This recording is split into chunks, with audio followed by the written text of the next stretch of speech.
是三花筒，你是青灵？ hi යාළුවෝ ඔයාලව සාදරයෙන් පිළිගන්නවා සිලෝන් ඩොංගුවා channel එකට. අද මම කතා කරන්න යන්නේ Battle to the Heavens ඩොංගුවා එකේ 137 වන එපිසෝඩ් එකේ නවල් කතාව. එහෙනම් වැඩි කතා නැතුව යමු වීඩියෝ එකට. යාළුවනි නවල් කතාවට කලින් එපිසෝඩ් එකේ අවසානයේට ඔයාලට මතක ඇති සියන් එක්තරා කුප්පියක් ඩූෂන් මන්දිරය ඇතුලේ තියෙන පෙතිශාලාවෙන් හොයා ගන්නවා. ඒත් එක්කම සෝයන් මේ කුප්පිය සියන්ගේ අතින් උදුරලා ගන්නවා.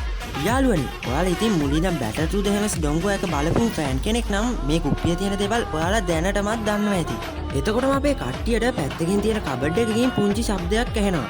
ඒ මොකද්ද කියලා බලද්දී පෙතිමුර්ගේ හරියටම කියනවා නම් 9 වන මට්ටමට ආසන්නව තියෙන පිල් ලකුණු 8කින් නිර්මාණය වුණ පිල් එකක්. ඉතින් මේ පිල් එකට බුද්ධියක් වගේම සත්ත්ව ස්වරූපයක් තියෙනවා.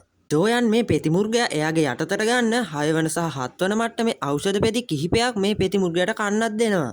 ඉතින් මේ පෙතිමුර්ගයා හීලෑවිගෙන එනකොට මෙතනට ආපු චිව්ලින් පෙතිමුර්ගයාව එයාගේ පැත්තට ඇදලා ගන්නවා. යාළුවනේ තාමත් මේ දෙගොල්ලෝ කවුරුන්ද කියලා අඳුනගන්නේ නැහැ. ඉතින් මේ වෙලේ සෝයන්ගේ කණ්ඩායම මේ කවුද කියලා අඳුන ගන්නවා. මොකද කලින් වතාවේ සියන්ට පහර දුන්නේ මෙයානේ. මෙතනදී දෙගොල්ලම පෙතිමුර්ගයා වෙනුවෙන් සටන් කරන්න හදන්නේ. එතකොට චිව්ලින් එයා පාලනය කරන 9 සෙනි ඩීප් ග්‍රවුන්ඩ් පයිතන්ලා එයා කැඳවනවා. ඒක දැකපු සෝයන් පුදුමත් වෙනවා. මොකද මෙතන පයිතන්ලා විශාල පිරිසක් ඉන්නවා. එතනින් දෙන්නේ ශක්තිමත් ඩූසුන්ලා. ඉතින් සෝයන් තවත් හොඳට මේ අය දිහා බලද්දි සෝයන්ට තේරෙනවා තාමත් මේ පයිතන්ලට සිහිබුද්ධිය තියෙනවා. මේ අයගේ ශරීරයේ සම්පූර්ණයෙන්ම පාලනය තියෙන්නේ මේ කෙල්ලගේ අතේ. ඒක මොනතරම් අමුතු තාක්ෂණයක්ද කියලා සෝයන් කල්පනා කරනවා. නවල් එකේ විදිහට මෙතනදී චිව්ලින්ගේ පාලනයේ ඉන්න පයිතන්ලා දුසිමත් එක්ක සටන් කරන්න සෝයන්ගේ රූකඩ ටිකත් ගබඩා මුද්දෙන් එළියට ගන්නවා. දැන් ඉතින් මේ දෙගොල්ලෝ අතර සුපිරි සටනක් තමයි යන්නේ. මෙතනදී චිව්ලින් පැනලා යනවා. ඉතින් සෝයනුත් මෙයාගේ පස්සෙන් ගිහින් සටන් කරනවා. මේ වෙලේ චිව්ලින් එයාගේ විශේෂ හැකියාවක් වන භූත අක්ෂි ශරීර පාලනය නැත්නම් ශරීරය පාලනය කිරීමේ හැකියාව පාවිච්චි කරනවා. දැන් ඉතින් සෝයන්ට දැනෙනවා එයාගේ ශරීරයේ පාලනය ටිකෙන් ටික ගිලිහෙනවා වගේ. මොකද මේ චිව්ලින්ගේ හැකියාව නිසා සෝයන්ගේ මනස පාලනය ටිකෙන් ටික චිව්ලින්ගේ අතට යන්නේ. ඒත් ඉතින් අපේ සෝයන්ගේ ආධ්‍යාත්මික ශක්තිය ගැන අපි දන්නවනේ. සෝයන් එයාගේ ආධ්‍යාත්මික ශක්තියයි ස්වර්ග දැල්ලේ ආධාරය වෙනුවෙන් මේ පිටස්තර පාලනයෙන් ගැලවෙනවා. ඉතින් දැන් සෝයන් චිව්ලින්ට හොඳටම පහර දෙන්න ගන්නවා. මොකද තාම සෝයන් දන්නේ නැහනේ මේ ඉන්නේ චිව්ලින් කියලා. මෙතනදී චිව්ලින් දාගෙන ඉන්න වෙස්මුණත් ගැලවෙනවා. දැන් සෝයන් චිව්ලින්ට යටත් කරගෙන කියනවා ඔබ දැන්ම පෙතිමුර්ගයාව මට බාර දෙන්න. ඉතින් මේ වෙලේ මුරණ්ඩු විදිහට කෝපයෙන් සෝයන් දිහා චිව්ලින් බලනවා. එතකොට සෝයන් දකින්නේ චිව්ලින්ගේ S2. ඒ වෙලේ සෝයන්ට අමුතු හැඟීමක් දැනෙනවා. මේ S2 දැක්කවහම සෝයන්ට මතක් වෙන්නේ ත්‍රිත්ව ජේට් කොළ සර්පමල් ශිෂ්‍යයන්. ඒත් එක්කම සෝයන් චිව්ලින් ඔයා එතකොට මේ කෙනා පුදුමෙන් අහනවා ඔයා කොහොමද මගේ නම දන්නේ? ඒත් එක්කම සෝයන් චිව්ලින්ට මතක් කරලා දෙනවා ජියාමා අධිරාජ්‍යයේ එයාගේ පොඩි කාලේ ගැන. සෝයන් අහනවා ඔයාට මගේ සුවන් පාලකේ මම අඳුරගන්න බැරි වුණාද? එතකොට චිව්ලින් හොඳට මතක් කරලා බලද්දි තමයි මේ ගැන මතකයට එන්නේ. ඉතින් මේ වෙනකොට අනිත් පැත්තෙන් සෝයන්ගේ කණ්ඩායමයි පිඹිරු ගෝත්‍රයේ අයයි සටන් කරන ගමන් ඉන්නේ. චිව්ලින් මේ වෙලේ මේ සටන නවත්තන්න එයාගේ පාලනයේ ඉන්න අයට අණ දෙනවා. ඉතින් මේ සටන මේ විදිහට ඉවර වුණාට පස්සේ සෝයන් එයාගේ කණ්ඩායමට චිව්ලින්වත් හඳුන්වලා දෙනවා. සෝයන් මේ වෙලේ චිව්ලින්ගෙන් අහනවා එදා මෝවංශයෙන් බේරගත්තට පස්සේ ඔයාව අහස් සර්ප මන්දිරයේ අය ඔයාව බලා ගන්න අරන් ගියා. එයාලා ඔයාට සැලකුවේ කොහොමද කියලා සෝයන් අහනවා. එතකොට චිව්ලින් කියනවා ඒගොල්ලෝ මට ගොඩක් හොඳට සැලකුවා. ඒ වගේම මට අහස් සර්ප මන්දිරයේ නායකත්වය දෙන්න එයාලගේ ප්‍රධානියාගේ වැඩිමහල් පුතාව විවාහ කරලා දෙන්නත් ඇදුවා. ඒකට මම කැමති නැති නිසා මම රහසින් පැනලා ආවා.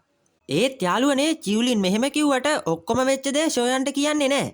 මෙයා රහසින් පැනලා ගියාට පස්සේ සෝයන් හොයාගෙන ජියාමා අධිරාජ්‍යයටත් ගිහිල්ලා.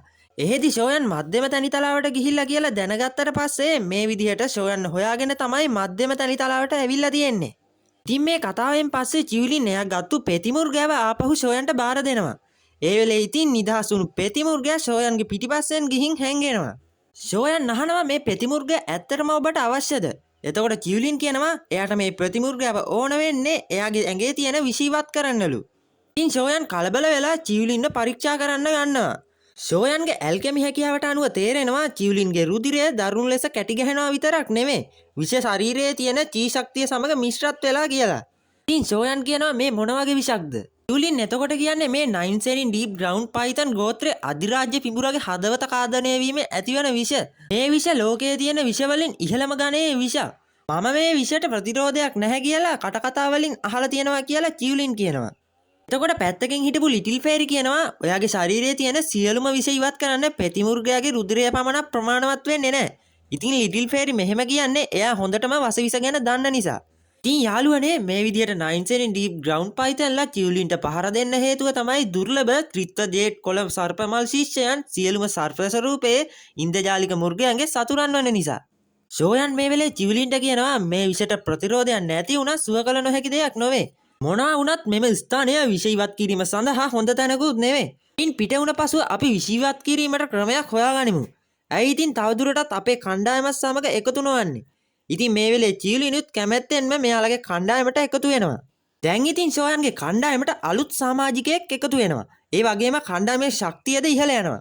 යාළුවනේ මට චිව්ලින්ගේ බලය ගැන තව විශේෂ දෙයක් කියන්න බැරි වුණා. ඒ මොකද්ද කියනවා නම් එයාගේම අවකාශයක් නිර්මාණය කරලා එයා පාලනය කරන පිඹුරන්ව ගබඩා කරන්න පුළුවන්. චිව්ලින්ගේ ශක්තිය වැඩි වෙනවත් එක්කම ඒ අවකාශයේ ප්‍රමාණයත් විශාල වෙනවා. දැන් ඉතින් ෂෝයන්ගේ කණ්ඩායමේම අදහස තමයි බලවට්ටියන් පන්තියේ සටන් කුසලතාවය හොයාගෙන යන එක. මේ වෙලේ ෂෝයන්ටත් හිතාගන්න බෑ මොන පැත්තටද යන්නේ කියලා. ඒක දැකපු චිව්ලින් කියනවා මට මේ මන්දිරයේ තිබිලා සිතියමක් හම්බුණා. ඒකේ ලකුණු කරලා තියෙනවා මේ මන්දිරයේ ප්‍රධාන ශාලාවට යන මාර්ගය.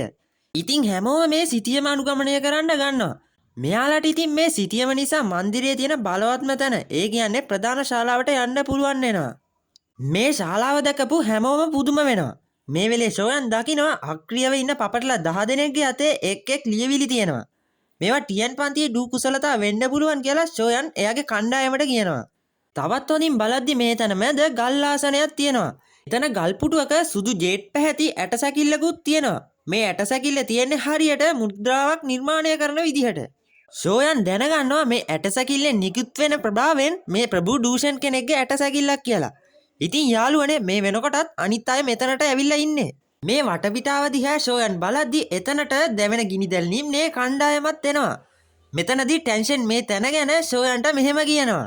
මෙතන පේන්න තියෙන ලියවිලි 10න් එකක් විතර ඇත්තම ටියන් පන්තියේ ඩූ ශිල්ප ක්‍රමය වෙන්න ඕන.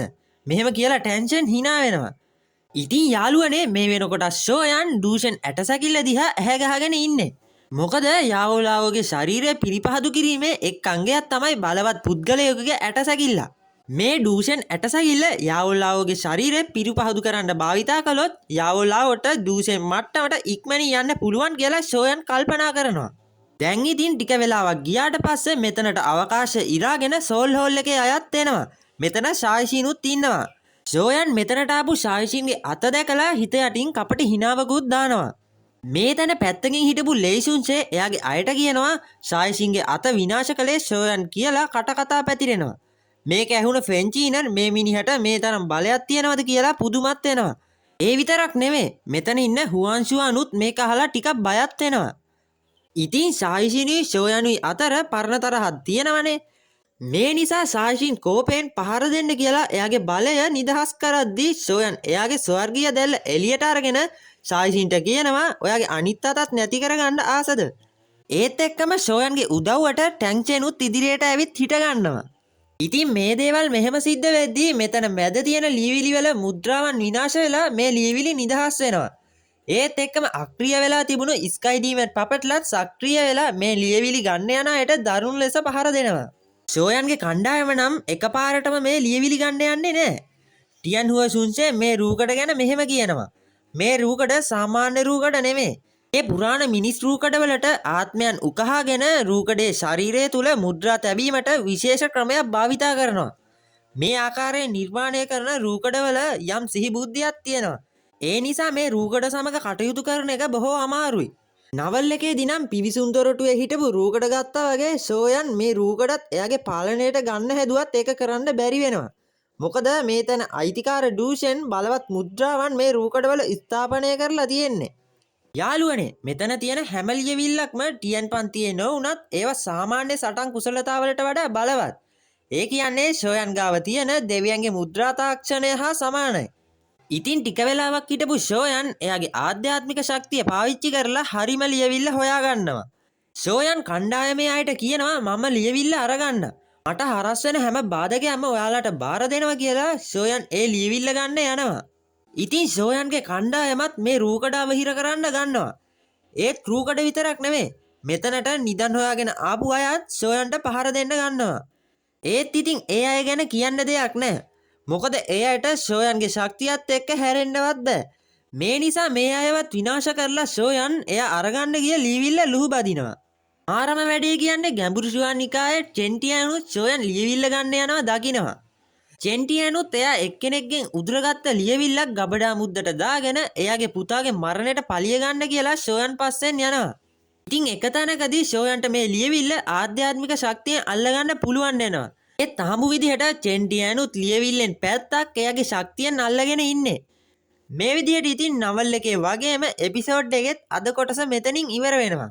ඉතින් කාගේ අතට මේ ඩූ ටෙක්නික් එක යයිද? ඒක ඊළඟ එපිසෝඩ් එකේදී තමයි අපිට බලා ගන්න පුළුවන් වෙන්නේ. අවසාන වශයෙන් අපිව සබස්ක්‍රයිබ් කරලා අපිට සපෝට් එකක් දෙන්න. ඒ වගේම අපේ WhatsApp channel එකේ link එක පහළ description එකේ දාලා තියෙනවා. ඒකත් follow කරලා තියාගන්න. එහෙනම් අදට වීඩියෝ එකෙන් සමු ගන්නවා. ඔයාලට සුබම සුබ දවසක්.